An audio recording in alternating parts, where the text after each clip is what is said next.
जैसे कि बच्चे को ये नहीं मालूम कि सामने वाली आंटी के सामने हमें अपनी बात कहनी चाहिए, मम्मी की कि नहीं कहने चाहिए। वो मम्मी की बात भी सामने वाली आंटी के सामने कह देता है, क्योंकि बच्चा बिल्कुल सरल है।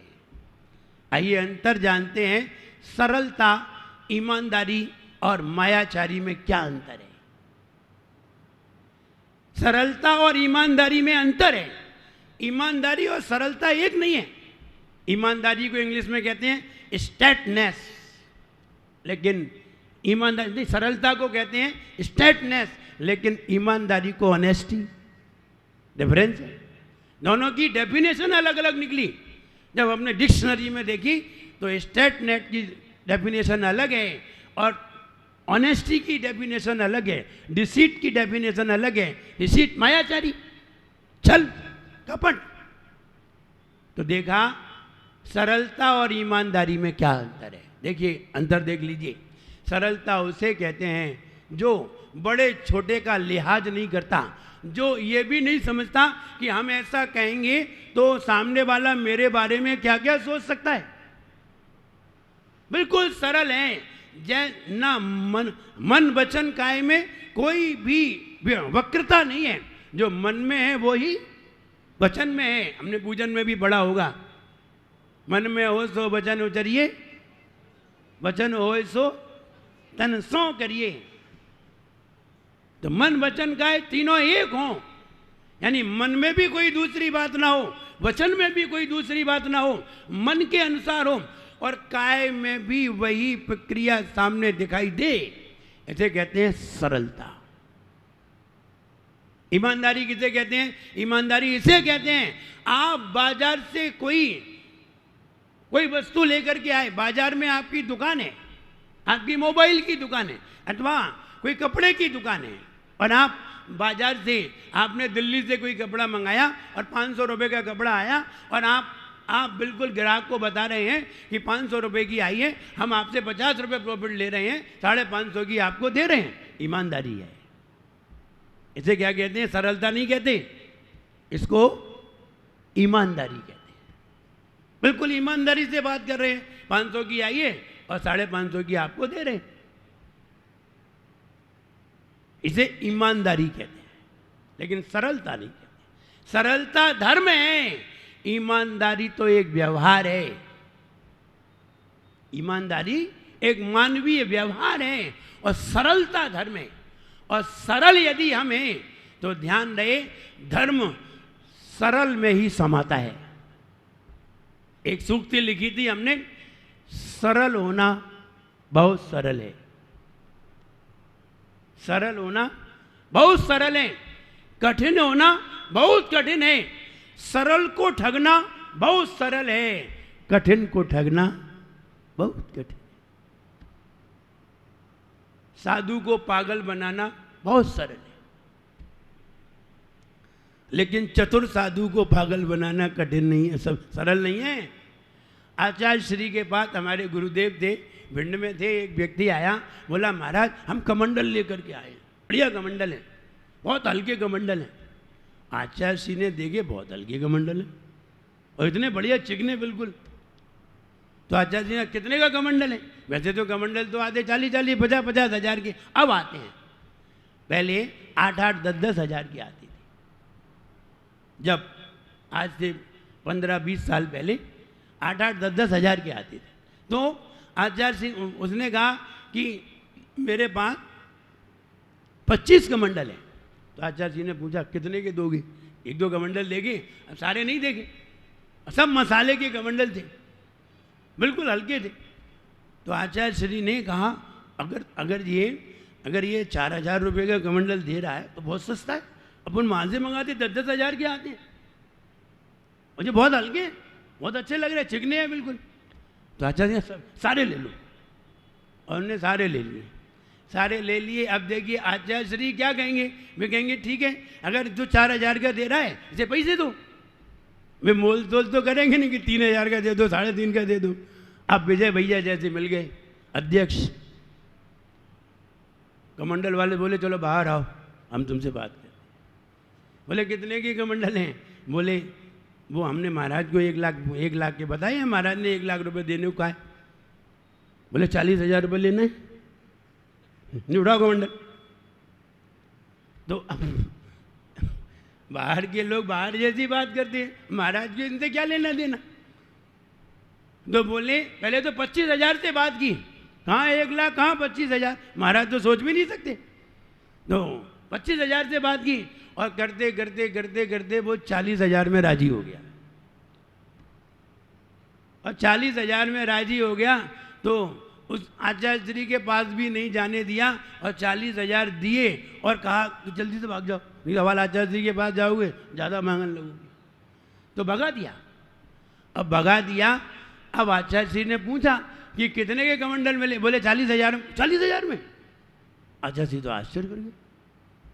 हुआ ये, आचार्य जी बड़े खुश हुए, बोले रख दो इन्हें बंद करके, अब जब दीक्षार्थी आएंगे तब उनको दीक्षा देंगे, तब बड़े आराम से बढ़िया बढ़िया कमंडल देंगे। अब बड़े खुश हुए। हुआ ये, कोई एक महाराज थे, तो महाराज का कमंडल जरा उसका हत्था टूट गया। अब हत्था टूट गया तो दूसरा कमंडल देना पड़ेगा जब तक वो ठीक होने जाएगा। तो वो 8-10 दिन के लिए ठीक होने के लिए गया, रिपेयरिंग होने के लिए, और आचार्य श्री ने वो कमंडल उसमें से निकाला एक और उन्हें दे दिया। और जैसे ही उसमें गर्म पानी भरा गया और गर्म पानी भर के रख दिया, जैसे शुद्धि करते हैं तो गर्म पानी भर के रख दिया, और वो दूसरे महाराज गए शुद्धि के लिए, जैसे उठाया तो हत्था हाथ में आ गया।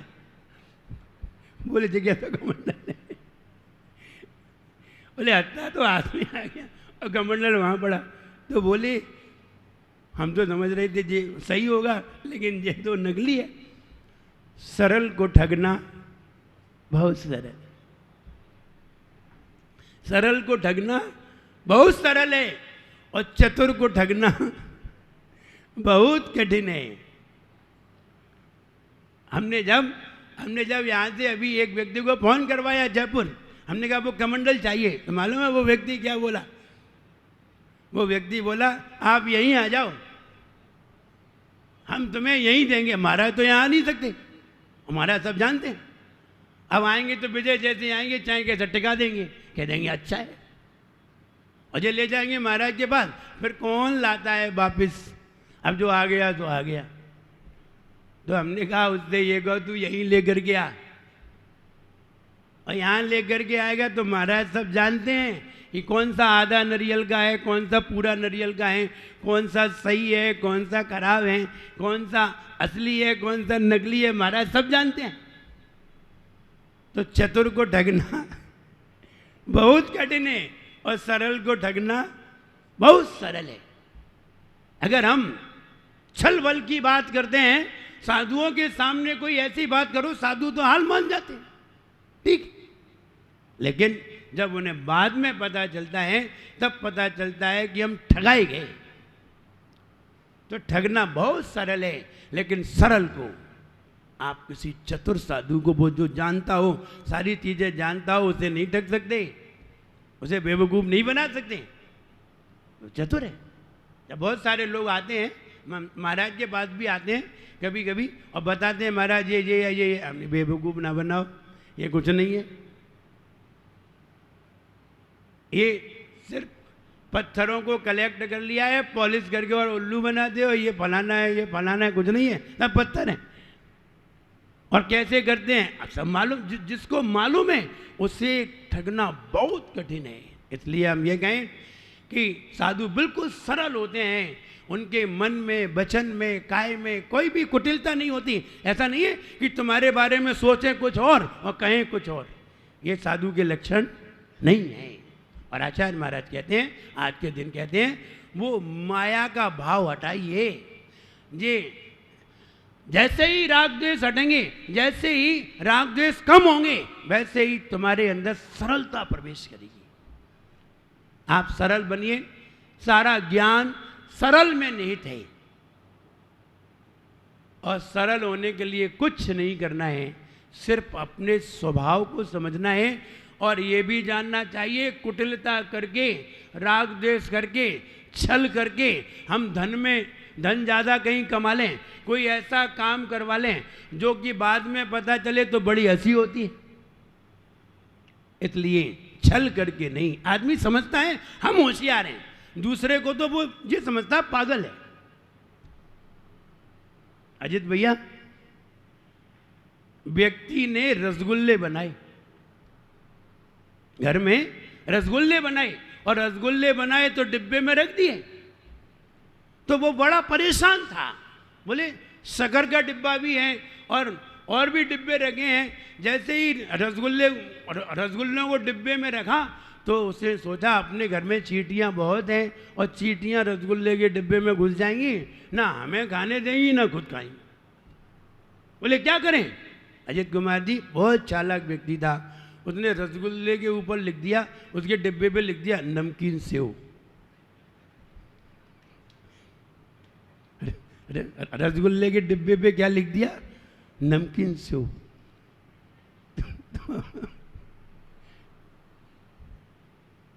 तो लोग जब उसके यहाँ मेहमान आए तो उन्होंने कहा कि भाई हम मीठा ला रहे हैं, हम रसगुल्ले ला रहे हैं। जब वो रसगुल्ले लाने को हुआ तो उस पर लिखा था नमकीन सेव। बोले कह तो रहा है रसगुल्ला लाने की, और डिब्बा उठाया है नमकीन सेव का, और कह रहा है रसगुल्ले ला रहे हैं। अब जब उसने उसमें से रसगुल्ले निकाल करके रखे तो उसने फिर उससे पूछा, हमने आप ये बताओ आपने रसगुल्ले के डिब्बे पर नमकीन सेव क्यों लिख दिया? बोले ये चींटियाँ हैं, कहीं रसगुल्ले के डिब्बे पे ना लग जाएं, इसलिए हमने पहले से ही नमकीन सेव लिख दिया।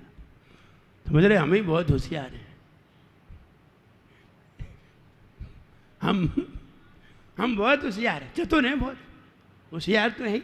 और मायाचारी तो क्या कहें, यानी गृहस्थ में तो होती है, ऐसा नहीं है साधुओं में नहीं होती। साधुओं में किस तरह की मायाचारी होती है जरा वो भी देखिए। और ये कह रहे हैं साधुओं में ऐसी मायाचारी नहीं होना चाहिए। कैसी होती हैं? मान लीजिए साधु आहार करके आया, और आहार करके आया थोड़ा थक गया, अथवा कोई पीड़ा है और पीड़ा को निवारण करने के लिए साधु विश्राम करने के लिए लेट गया। क्या हुआ? लेट गया। अब मान लीजिए इतने में कोई लोग आ जाएं तो साधु क्या करेगा? आप कमरे में आ गए तो साधु क्या करेगा? उठ करके बैठ जाए। बस यही छल है उनके अंदर। ये छल कोई दुखदाई नहीं है, ऐसा नहीं है। ये छल बहुत दुखदाई है, ये छल कोई कसाय है, कसाय नहीं है। कसाय तो उसे कहें जिसमें वासना काल बैठा हो और जिसमें मायाचारी करने का भाव बैठा हो। यहाँ तो अपनी पीड़ा को दूर करने के लिए लेटा था, और आपके आने पर आपको लेटा हुआ साधु इतना अच्छा नहीं लगता, इसलिए वो बैठ गया। और लेटा होता तो आप 50 बातें करते, महाराज कोई तकलीफ है? अब महाराज तुम्हें तकलीफ बताएं, अब आधा घंटा तुमसे खोपड़ी खराब करे और तुम दवाई लेके आ जाओ। अब बड़ी आफत, तकलीफ थी नहीं, जबरदस्ती की तकलीफ हो गई। ऐसा भी होता है। तो जबरदस्ती की तकलीफ हो गई, फिर दवाई लेके आ गए। ऐसा नहीं है घटना हुई नहीं है, हुई है, फिर दवाई लेके आ गए।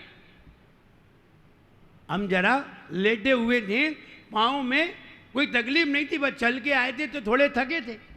तो थके थे, वो व्यक्ति पाँव दबाने लगा, कहाँ? जांग पे दबाने लगा। तो हमने कहा भाई जांग पे ना दबाओ, नीचे दबाओ। हमने उससे कहा ऐसे ऐसे कहा, नीचे। हमने इशारा किया नीचे का, और ऐसे ऐसे। अरे महाराज को बहुत तकलीफ है, वो तो तेल ले आया गरम करके, और हम आंख बंद किए, थक गए थे तो जरा आंख बंद किए थे, मानो तो पूरे पाँव में ही तेल लगा दिया। हम जब उठे तो हमने ये क्या किया, तेल काय को लगा दिया? बोले आपके पाँव में तकलीफ थी ना, आप कह रहे थे। अब कभी कभी आदमी उल्टा भी अर्थ लगा लेता है। व्यक्ति के यहाँ आहार नहीं हुए, 8 दिन हो गए चौका लगाते लगाते, जब आहार नहीं हुए, अब उस व्यक्ति को मन में था कि महाराज के आहार मेरे यहाँ हो जाए, और मेरे यहाँ हो जाए, कैसे भी हो जाए। अब वो तिकड़म लगा रहा, किससे कहें? अब किससे क्या कहें? जब व्यक्ति चौका लगाता है वो व्यक्ति वैयावृत्ति करने जरूर आता है। बताओ क्यों आता है? महाराज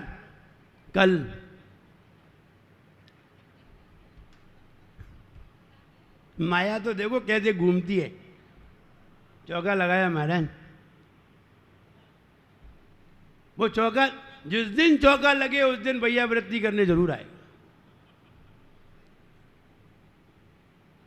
और आकर के उसकी एक ही गुहार होगी, 2 दिन हो गए महाराज। और कोई ना कोई ढंग से घुमा घुमा के अपनी बात कह ही देगा, चाहे कैसे गए। महाराज आपके चरण हमारे घर पे नहीं पड़े, क्या मतलब का है? क्या मतलब है? यानी घुमा के कहना बस यही तो मायाचारी है, यही तो मायाचारी है। व्यक्ति के यहाँ जब पड़क गए और पड़कने के बाद वो व्यक्ति अपने घर में ले गया 3 मंजिल पर, और सीधी सीढ़ी थी, सीधी यूं, पहली पे चढ़ो, दूसरी पे चढ़ो, तीसरी पे पहुंच जाओ। वो उसने पूरी यूं घुमाई, पूरी मकान की गैलरी घुमाई, यूं यूं अंदर किया, फिर यूं घुमाया, और इधर ही गेट था। लेकिन ऐसा नहीं ले गया, यूं घुमा के पूरे मकान की परिक्रमा लगवा दी, फिर अंदर, फिर दूसरी मंजिल पे पहुंच गए, फिर पूरा राउंड लगवाया, और राउंड लगवाया, और फिर और तीसरी सीढ़ी पे पहुंच गए। हमने कहा अब जब आर हो गया, जब आए तो सीधे आ गए, आर हुआ तो सीधे आ गए। तो हमने कहा ये बताओ, तुम जब सीधे रास्ता थी तो यूं क्यों लेकर के आए? बोले महाराज वो घर दिखाना था। हमने घर दिखाना था कि आर कराना था? घर दिखाना था या आर कराना था? तो उसने कहा महाराज वो घर देख लिया, हमारा घर कैसा लगा? अब लगो तो बहुत खराब है। तो एक तो तुमने घुमाओ, लेकिन खराब लग के भी ये कहा अच्छा है ठीक है। अब क्या कहे आदमी, कहाँ कहाँ वो व्यक्ति के जब 8 दिन तक आहार नहीं हुए तो वो रात्रि में आया भैया वृत्ति करने, और भैया वृत्ति करने आया। बूढ़ा व्यक्ति था, लगभग 70 साल की उम्र थी, और 3 महाराज थे, एक मुनि महाराज थे, 2 इलक महाराज थे, और महाराज की अच्छी भैया वृत्ति दूसरे महाराज के पास गया और जोर से उसने पांव दबा दिया, पूरा वजन पाटे पे ही रख दिया, पाँव पे हाथ रख के अपना पूरा वजन गड़ा दिया। अब पाँव गड़ेंगे पाटे में, और दर्द होने लगा। हमने कहा दी नींद खुल गई। हमने क्या हुआ?